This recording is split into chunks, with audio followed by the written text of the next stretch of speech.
O Expresso e a SIC Notícias, em parceria com a Fundação Francisco Manuel dos Santos, lançam o projeto 5 décadas de democracia. Olhar para o passado para pensar o futuro. Todos os meses, com um tema diferente em análise e debate.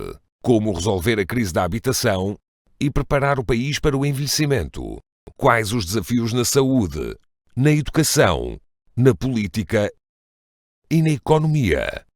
Que estratégias para as alterações climáticas, as migrações e o combate à pobreza? Para saber as respostas a estas e outras questões, acompanhe os debates na SIC Notícias e saiba mais sobre o projeto no Expresso. Boa noite, seja bem-vindo a mais um debate sobre as 5 décadas de democracia. Ao longo do ano, a SIC Notícias, o Expresso e a Fundação Francisco Manuel dos Santos refletem sobre o que mudou nos últimos 50 anos e que lições devemos retirar para melhorar o futuro. Esta noite perguntamos aos nossos convidados qual a melhor estratégia para as migrações. Estão hoje connosco António Vitorino, ex-diretor-geral da Organização Internacional para as Migrações, Pedro Góis, professor da Universidade de Coimbra, Inês Urmal Fernandes, diretora da área de recrutamento da OBEI e Gonçalo Saraiva Matias, professor da Universidade Católica. Para já, importa relembrar que Portugal é um país de imigrantes, mas é também um país que cada vez recebe mais pessoas de diferentes geografias. Tantas vezes considerado um problema que os especialistas preferem classificar de desafio, não só porque afeta quem está, mas também quem chega ou quem parte. Portugal continua a ser um exportador de pessoas, tantas vezes esquecidas pelo país, mesmo depois da experiência conquistada no estrangeiro. Mas tem sido cada vez mais porta de entrada europeia para quem foge da guerra, da fome, da pobreza, dos conflitos e procura uma vida melhor. Já não há nenhuma parte de Portugal que não seja afetada pelas migrações, seja de entrada, seja de saída. E por isso temos todos que nos adaptar a essa realidade e o poder, seja local, seja central, tem também que incluir esta temática na sua agenda e, mais uma vez, eu digo colocar recursos, sejam recursos humanos bem preparados, sejam recursos financeiros, para que estas populações não sejam excluídas socialmente. Os dados da Pordata mostram que os 5 concelhos que mais recebem população estrangeira estão na área da Grande Lisboa, mas os desafios são transversais ao país e a diferentes áreas. Por exemplo, recursos nos centros de saúde para que os médicos falem as línguas dos migrantes ou tenham a capacidade de mediar e de traduzir as línguas de quem chega. Recursos nas escolas para que os professores possam estar preparados para uma sala de aula que vai ser muito mais diversa. Por isso há aqui ainda muito a fazer no país, mas eu creio que nós estamos preparados para o fazermos, até porque é inevitável, porque os portugueses há profissões que não querem fazer e há menos portugueses do que havia há umas décadas atrás. E precisamente no que diz respeito à renovação de gerações dos últimos 20 anos, os dados mostram que há um aumento significativo do número de nascimentos em que a mãe não tem nacionalidade portuguesa. 2022 registrou uma percentagem quase 4 vezes superior à registada em 2000. Eu creio que às vezes nos esquecemos da sua importância e temos que a sublinhar para enquadrar uma realidade que é como ao vento, não vai parar. O fluxo migratório que todos os dias constatamos nas ruas, nos serviços, na vida de um país que, por outro lado, também continuará e cada vez mais a ver sair jovens em idade fértil, altamente qualificados e ansiosos por condições de vida que lhes permitam precisamente isso, viver. Partimos para a análise com os nossos convidados. Muito boa noite aos 4. Muito obrigada por estarem connosco esta noite. Pedro Góis, vou começar por si, porque preciso que nos defina uma palavra essencial para este debate. Talento, porque Portugal precisa de captar e reter talento, mas muitas vezes, até de forma errada, associamos talento a pessoas com elevadíssimas qualificações, com MBA, com um doutoramento, mas neste caso em concreto não é só disso que se trata, pois não? Não. Na verdade, quando falamos de talento, estamos a falar de um conjunto de competências em diferentes áreas, mais técnicas, mais científicas, mais académicas ou menos, que o país não consegue produzir na quantidade necessária para o funcionamento da sua economia ou para uma integração social mais forte. E por isso, talento, aqui no nosso debate, deve ser também traduzido como essa ideia de competências. Podia ser capital humano, mas o capital humano está muito aliado ainda a aos diplomas académicos, à lógica de formação de um capital nas escolas, e não é só isso. Ou seja, há talentos que dependem de competências que não estão necessariamente impressas no capital humano. Portanto, talvez, se tivéssemos este trio, talento, competências, capital humano, tivéssemos todos os temas em cima da mesa. Posto isto, a pergunta de partida deste debate será igual para todos, muito diretamente, e começando pelo António Vitorino. Como é que conseguimos reter talento em Portugal? Boa noite aos membros deste debate. Sabe, em matéria de migrações, as realidades e as percepções são muito distantes. A percepção que as pessoas têm do que é a dinâmica das migrações está normalmente bastante distante do que é a efetiva realidade. Portanto, a primeira preocupação que eu tenho é dizer que nós temos que nos debruçar sobre a realidade tal como ela é, estudá-la e fiarmos nos dados. Eu vi que este fim de semana houve um líder político que disse que 40% dos habitantes de Braga eram imigrantes.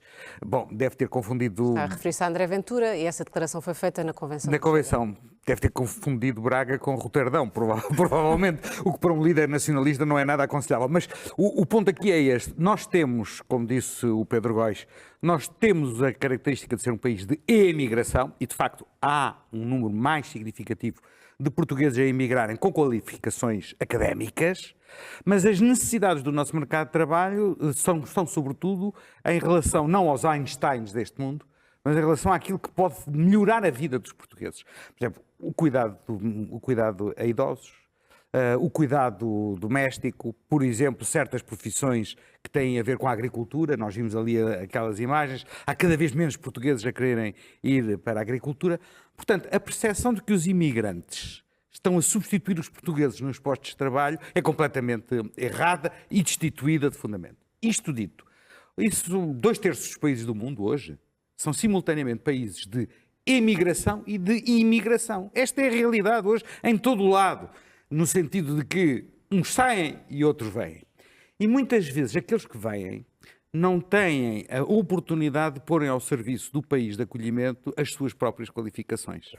E a porta de entrada deles, em Portugal, por exemplo, é aceitarem trabalhos que estão abaixo das suas qualificações, mas que lhes garantem uma forma legal de estar no território nacional.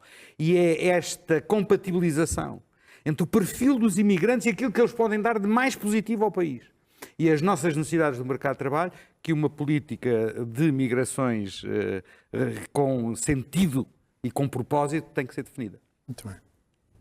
Inês. Eu, aqui numa ótica, antes de mais, boa noite, peço desculpa e obrigada pelo convite.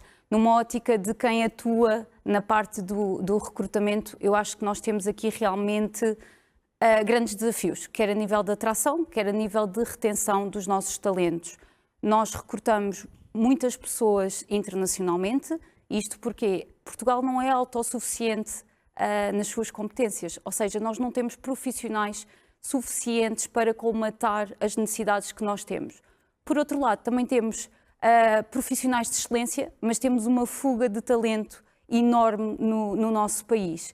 E eu acredito que existam aqui algumas áreas fundamentais onde nós temos que tomar medidas. Eu vou nomear apenas uma ou duas, mas aqui, mais uma vez, na ótica do recrutamento, é muito importante mencionar a carga fiscal.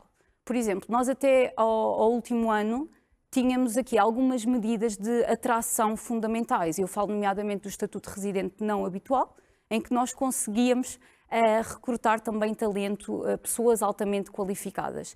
Infelizmente, este ano, estas medidas tiveram um retrocesso e é bastante sentido na nossa capacidade de recrutar e, infelizmente, estamos a ter alguns retrocessos e a sentir uma falta de competitividade face a outros mercados que é fundamental nós atuarmos, porque realmente a nossa carga fiscal, aliado aos nossos baixos salários, criam aqui um desafio gigante no que é recrutar e também, por outro lado, reter os nossos profissionais de excelência em Portugal. Já teremos tempo de aprofundar algumas dessas questões, mas agora coloco precisamente a mesma questão ao Gonçalo. Como é que, no fundo, conseguimos reter talento em Portugal? Bem, boa noite a todos. Bom, antes de mais, eu acho que neste tema, como em poucos, é fundamental falar de factos, falarmos da realidade. Como dizia o António Vitorino, acho que é muito importante olharmos para factos e para a realidade. E a realidade é que Portugal precisa de pessoas. De acordo com o censo, entre 2011 e 2021, Portugal perdeu 200 mil pessoas. As projeções apontam para um decréscimo populacional significativo nas próximas décadas que põe em causa a sustentabilidade do nosso modelo de Estado Social. E, portanto, Portugal precisa inquestionavelmente de pessoas. De que tipo de pessoas precisa? Acho que temos que estudar. Acho que não há ainda um diagnóstico preciso sobre o tipo de pessoas, o tipo de perfil que Portugal precisa. É evidente que Portugal precisa de pessoas para a agricultura, para o setor do turismo, que é um setor fundamental. O peso que tem no PIB português é fundamental. Para setores, os cuidados com as pessoas mais velhas, que é um problema que vai crescentemente existir nos próximos anos. Mas Portugal também precisa de pessoas altamente qualificadas, também precisa de cientistas, também precisa de pessoas altamente treinadas, como se vê no sucesso de algumas instituições que em Portugal conseguiram prosperar justamente por conseguir atrair essas pessoas, como se vê no sucesso das nossas universidades que têm conseguido atrair talento internacional. Portanto, aquilo que é fundamental, da minha perspectiva, é uma política consistente de atração e retenção de talento, como foi dito. Isso é fundamental.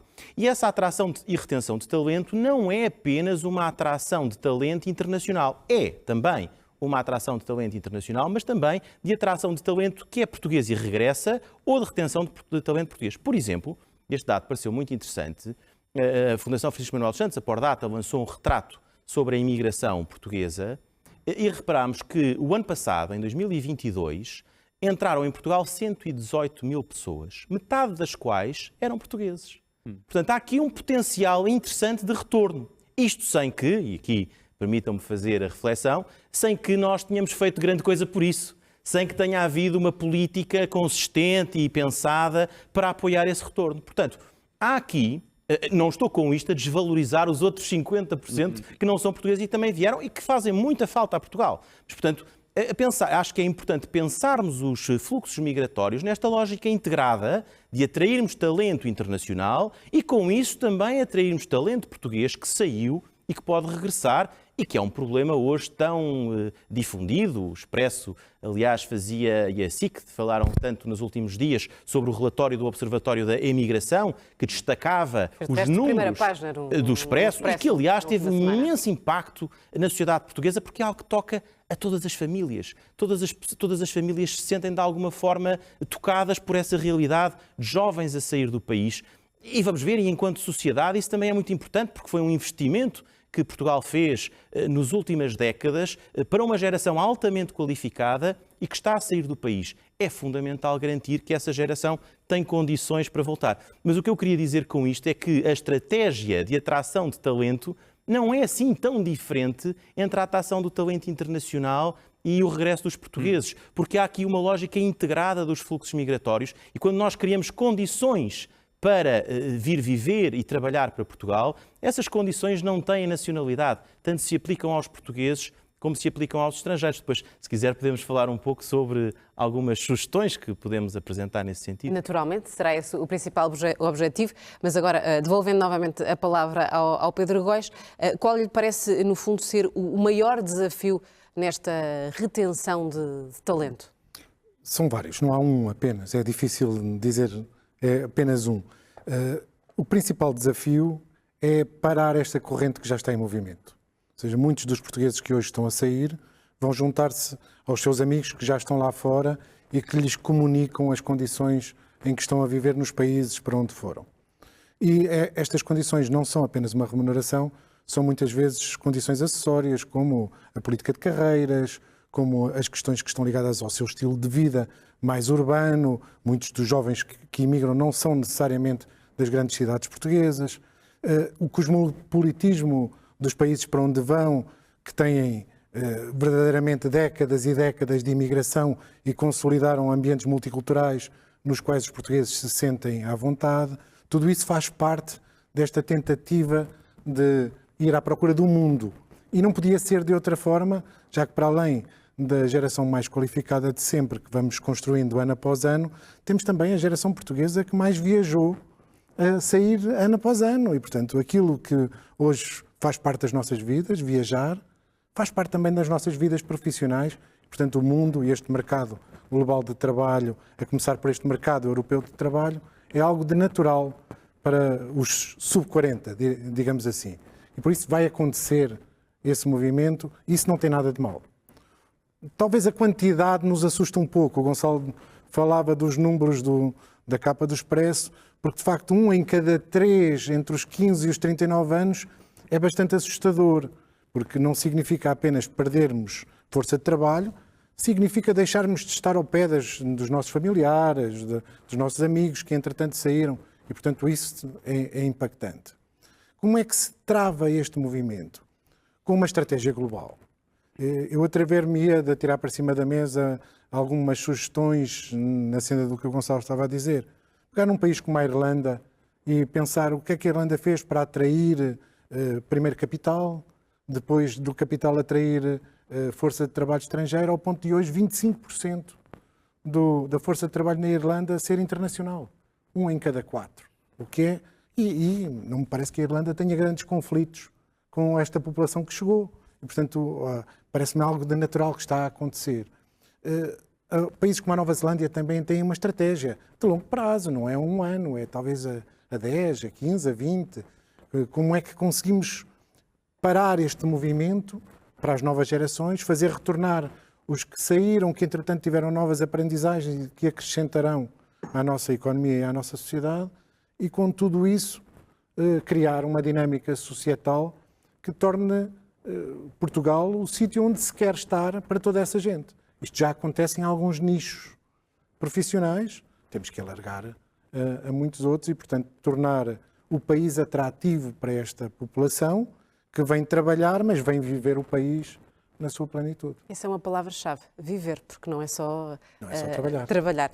O António Vitorino há pouco dizia que Portugal sempre foi um país de imigração, mas provavelmente está na altura de nos tornarmos mais um país de imigração até face ao nosso déficit demográfico. Somos um país extremamente envelhecido, temos uma fuga de jovens para o estrangeiro, mas como é que damos esse passo enquanto país? Eu acho que nós temos sido, nas últimas 2 décadas, país de destino, depois de termos sido, durante muitos anos, um país de origem de imigrantes. Tivemos uma imigração, e temos, de origem lusófona, portanto, que fala português. E isso constitui um instrumento muito importante de integração e de imediação. Mas nós estamos confrontados cada vez mais com novas realidades. No princípio do século XXI, tivemos a imigração ucraniana, que, manifestamente, como não falava português, mas os ucranianos provaram uma enorme capacidade de aprendizagem do português, espantosa. E agora temos, nos últimos 3 anos, uma imigração totalmente distinta, que vem da Península do Hindustão, indianos, bangladesh, nepaleses, que não só não falam português, como, pelo perfil das próprias comunidades, é aquela chamada imigração de o máximo de aforro no menor tempo possível. E os incentivos... O que é que isso quer dizer concretamente? Quer dizer aforrar o mais possível, poupar o mais possível, estando cá o menos tempo possível para preencherem um certo objetivo que lhes permita regressar ao seu país. Este tipo de modelo, que aliás isto não tem nenhuma crítica, basta recordar, os portugueses nos anos 60 em França tinham exatamente este tipo de imigração, de alto aforro, que tem depois consequências nas políticas de integração. E é esta ligação que eu queria fazer.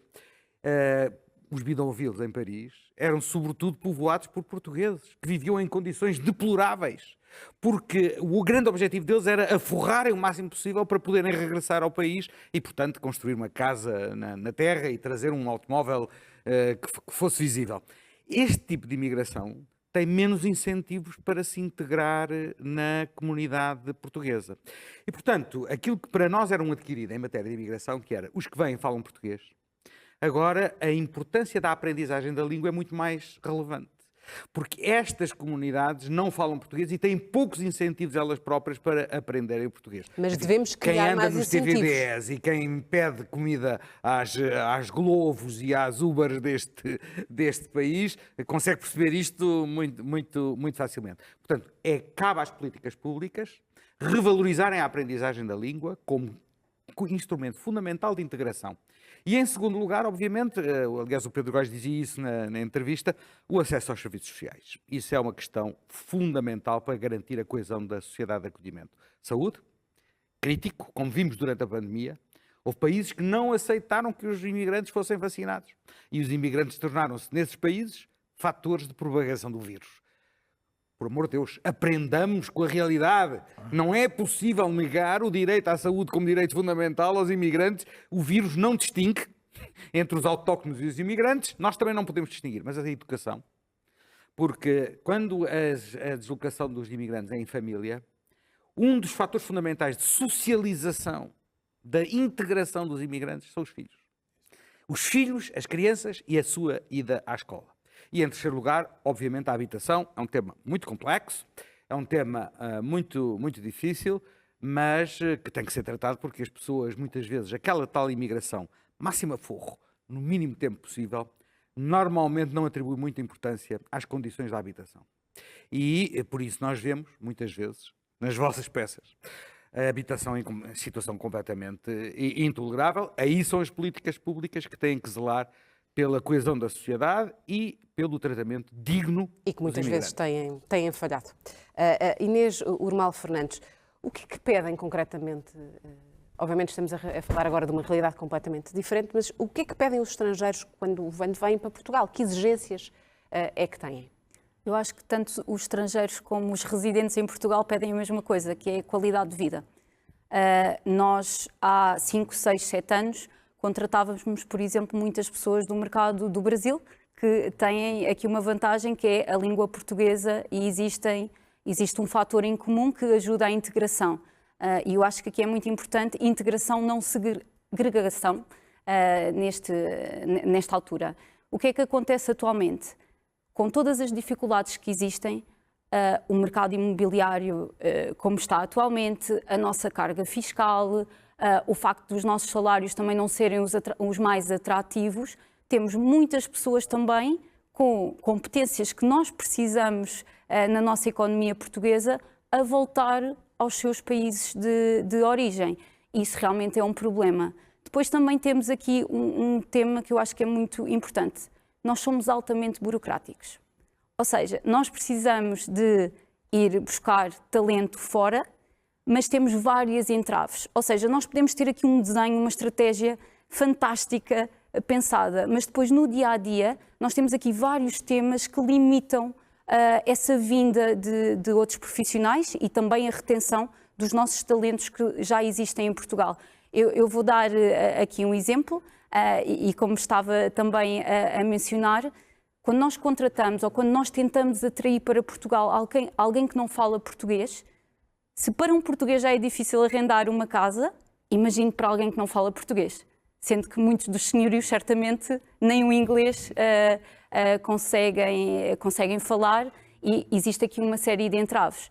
Por exemplo, tudo o que é e tudo o que podemos falar na legalização de um profissional. Estamos a falar de obtenção de documentação, ter que ir a determinadas entidades em que muitas vezes nós também não temos profissionais que falam somente o português. Ou seja, mais uma vez, nós podemos ter uma estratégia montada, mas neste momento o nosso país não está preparado, às vezes, para as coisas mais básicas e para dar aqui um apoio na integração destas pessoas. O Gonçalo Saraiva Martins há pouco sublinhava uma palavra que é chave para este debate, que é a palavra estratégia. A minha questão, e é precisamente ao encontro disso mesmo, nós temos uma estratégia para as migrações em Portugal? Bom, eu acho que desde logo não temos uma política migratória em Portugal. Houve um plano estratégico para as migrações que foi aprovado, mas tenho a impressão que nunca foi verdadeiramente cumprido. Pelo menos não cumprido nesta dimensão. Eu não entro aqui na questão da integração, embora ela seja importante, até porque eu acho que aí sim nós temos tido exemplos muito positivos de qualidade de integração. Mas uma política migratória, no sentido da atração para Portugal de pessoas, eu acho que verdadeiramente nós não temos tido. As pessoas que nos procuram, sejam os lusófonos, sejam as pessoas agora do Indostão ou mais anteriormente da Ucrânia, fizeram-no muito por razões espontâneas e por razões culturais e por relações familiares. Nós nunca tivemos uma política migratória, uma estratégia migratória no sentido de identificar as necessidades do país e de proativamente procurar atrair e captar essas pessoas. Isso era importante como um primeiro passo. Isso parece-me fundamental. O Pedro falava há pouco da Nova Zelândia, que é um excelente exemplo disso. Um outro excelente exemplo é o Canadá.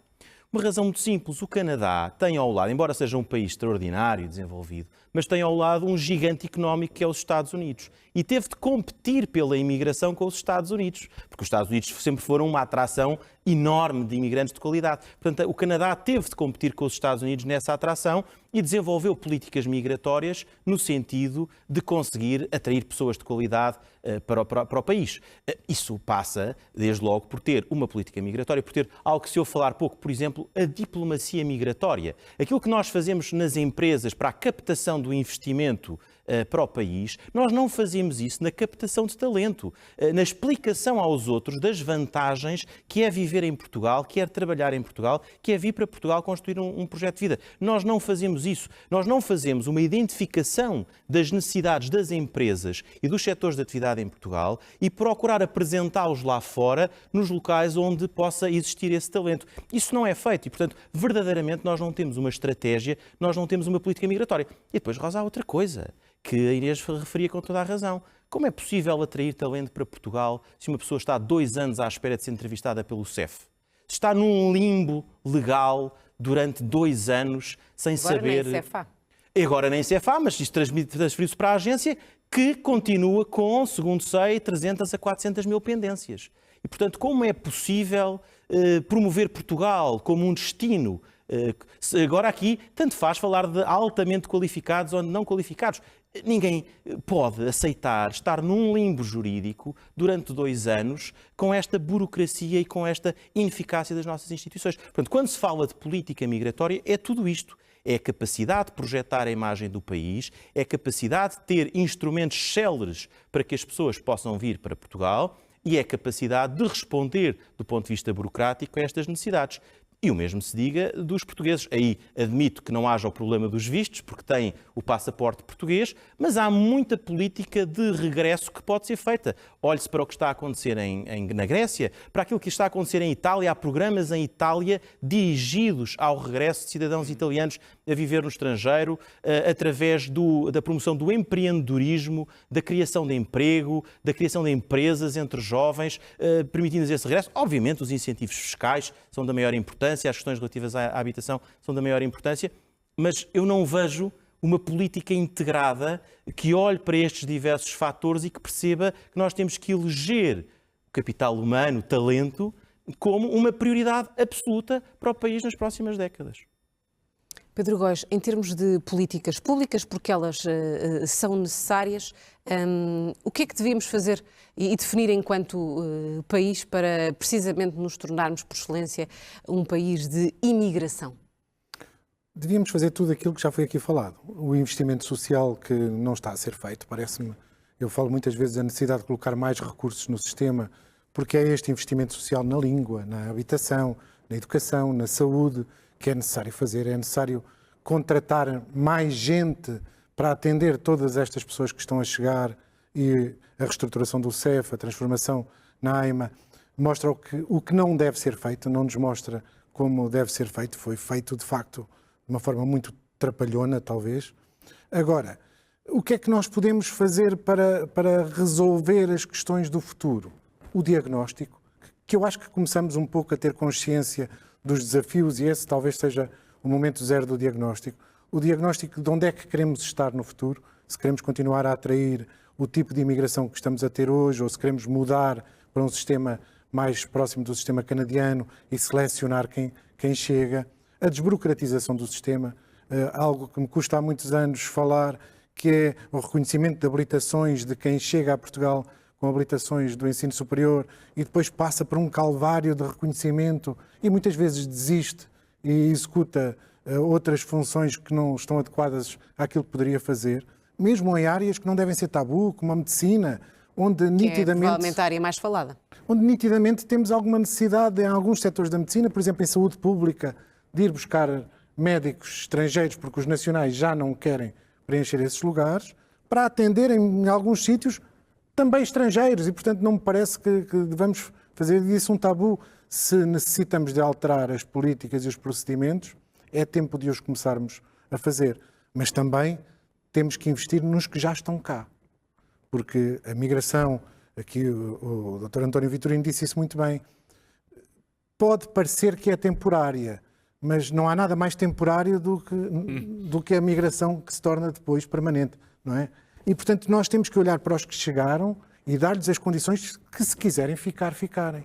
Aliás, muitos destes imigrantes que têm chegado do tal Indostão são homens nos seus 20 anos que têm tudo para querer trazer as suas famílias. E, portanto, essa etapa do reagrupamento familiar deve também estar no nosso horizonte e devemos criar condições para que, se quiserem trazer as suas famílias, o possam fazer e que subam depois todos estes degraus de integração de que estávamos a falar, começando pela língua, que me parece um patamar importante que, de facto, nos últimos anos temos descurado um pouco, porque achávamos que todos falavam a nossa língua, e reintroduzir no sistema o bom acolhimento que tivemos para grupos anteriores que chegaram, que eu acho que nesta altura perdemos um pouco.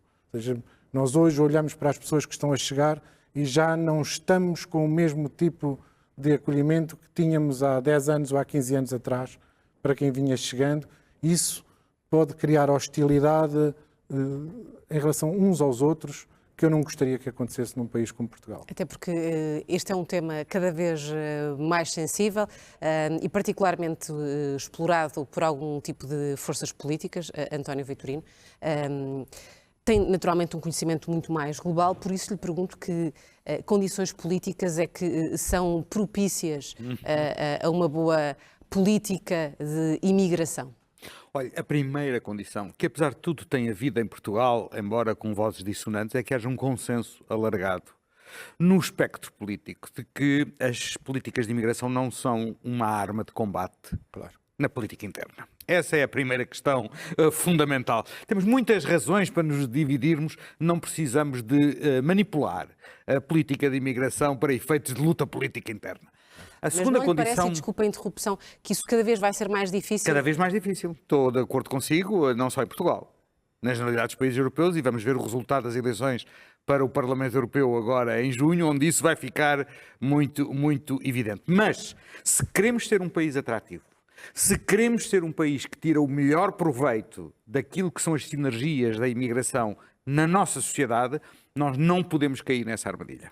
Temos que resistir a essa armadilha e temos que construir um consenso alargado. E porquê um consenso alargado? Porque tudo aquilo que foi dito aqui à volta desta mesa faz sentido, desde que tenha continuidade no tempo. O problema nosso é que muitas vezes nós temos as boas ideias, mas que são aplicadas num curto espaço de tempo e depois não têm sequência. Ora, em matéria de imigração, as políticas têm que ter continuidade no tempo. Não se pode esperar resultados significativos se não dermos tempo a que as políticas produzam os seus resultados. E isso exige estabilidade nas políticas. Terceiro lugar, quem são os protagonistas? E aí o protagonismo é muito importante. É necessária uma política nacional de imigração, sem dúvida, da responsabilidade do Estado. Mas o sucesso da integração joga-se a nível micro, não se joga apenas a nível macro. Joga-se nos locais de residência. E as autarquias locais têm um papel determinante nessa matéria. Joga-se no local de trabalho. E aí empresários e sindicatos têm que estar despertos para a realidade da imigração e de como lidar com a força de trabalho que a imigração representa. E em terceiro lugar, joga-se no sistema de ensino. Joga-se na escola, como eu há pouco disse, porque de facto, quando as famílias vêm, e as famílias, eu sempre fui muito mais favorável à imigração familiar do que à imigração de uma pessoa sozinha, isolada. Acho que nós devemos favorecer o reagrupamento familiar, mas para que o reagrupamento familiar produza todos os seus resultados positivos do ponto de vista da paz social, é necessário que as crianças sejam integradas na escola e que haja a suficiente flexibilidade do sistema de ensino e dos professores para compreenderem essa realidade. Vou-lhe só dar um exemplo. Os alemães receberam 1 milhão de sírios em 2015, dos quais mais de 300 mil eram crianças. Os alemães foram confrontados com a necessidade de introduzir no sistema de ensino alemão 300 mil crianças, muitas delas com 12 anos de idade, 11, 12, que não tinham aulas há 5 anos, porque tinham estado a viver nos campos de refugiados do Líbano, da Jordânia e depois na Grécia.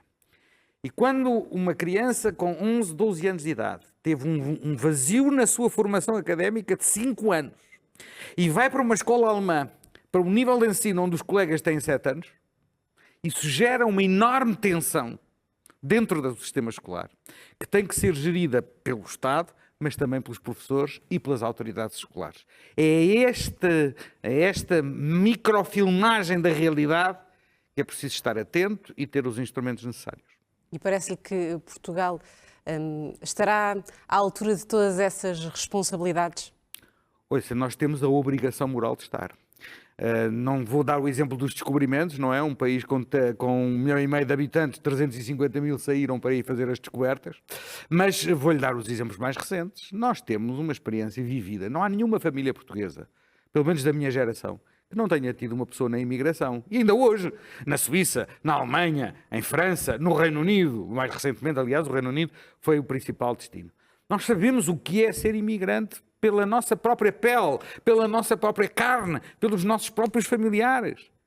Temos isso cria também obrigações morais da nossa parte. Obrigações democráticas, de respeito pela dignidade dos imigrantes, mas também uma obrigação moral.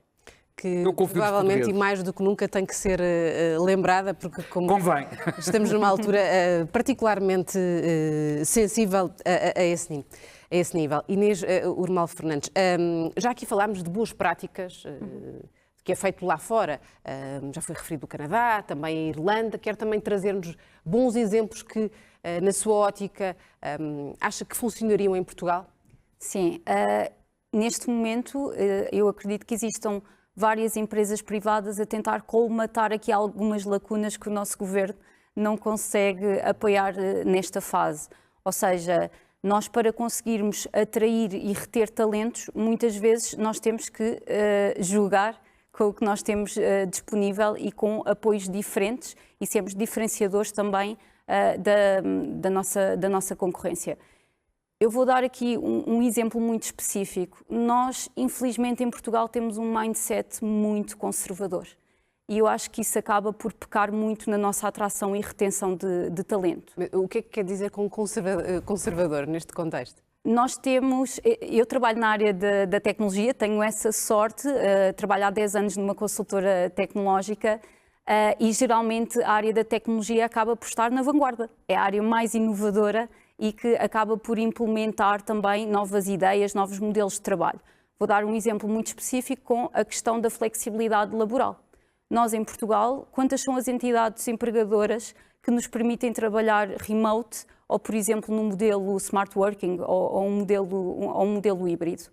São muito poucas. Se calhar em áreas mais de vanguarda, nós temos sim essa oportunidade. Mas nós neste momento, o nosso perfil de imigrante acaba por ser muito diferente do que era há 10 ou 20 anos atrás. Nós cada vez temos mais jovens com cada vez mais qualificações a querer sair porque não encontram a qualidade de vida em Portugal que se calhar vão encontrar num outro país da Europa. Temos inclusive profissionais a trabalhar de dentro para fora, ou seja, estão a trabalhar em Portugal, mas para empresas estrangeiras porque têm a flexibilidade laboral. Hoje em dia os jovens cada vez mais pretendem uma conciliação da vida pessoal e profissional. Se nós não temos outros fatores atrativos e se não apostamos também nesta flexibilidade laboral, nestes novos modelos de trabalho, deixamos de ser competitivos. Exatamente. Naturalmente. Já estamos mesmo na reta final e nos últimos 2 minutos, Gonçalo Saraiva Martins, há pouco, eu já sei qual é que vai ser a resposta que me vai dar, eu vou-lhe pedir, para ter outra abordagem, porque eu ia-lhe perguntar se a legislação portuguesa facilita a imigração. Já sei que não, porque o país é extremamente burocrático, mas é por falta de leis ou exatamente por isso mesmo? Porque é demasiado burocrático e porque os organismos não funcionam? Não, eu até diria, no caso da lei da imigração, Portugal é dos países mais generosos do mundo. Isso, aliás, está a causar-nos problemas. Porque nós temos um mecanismo que permite a qualquer pessoa vir trabalhar para Portugal, mesmo sem se legalizar, e depois legalizar-se cá. E isso criou enormes dificuldades e criou, aliás, a oportunidade para algumas redes clandestinas prosperarem e funcionarem com base nisso. Agora, porquê é que Portugal tem esta lei assim desenhada? Porque as instituições não estavam a funcionar em tempo útil, porque não era possível responder aos pedidos. E por isso é que houve necessidade de flexibilizar a lei, porque senão o resultado seria uma política de portas fechadas, o que era manifestamente insustentável. Portanto, eu não acho que o nosso problema seja a lei. Até, enfim, nesse sentido, até devia ser talvez um pouco mais regulada e um pouco mais sofisticada para evitar que, à custa da lei, se possam desenvolver estas práticas. Onde eu acho que há falta é justamente na estratégia e na política, não é na legislação. Se nós olharmos, Portugal tanto do ponto de vista da legislação de entrada como da legislação de integração, dos países mais avançados do mundo. O MyPEX coloca-nos entre os melhores países do mundo do ponto de vista da integração. Onde nos falta é precisamente na estratégia e na política. Resta-me agradecer aos 4. Foi um gosto. Muito obrigada e até uma próxima oportunidade. Obrigado. Assim fechamos este debate, mas fique connosco, fique com a SIC Notícias. Boa noite.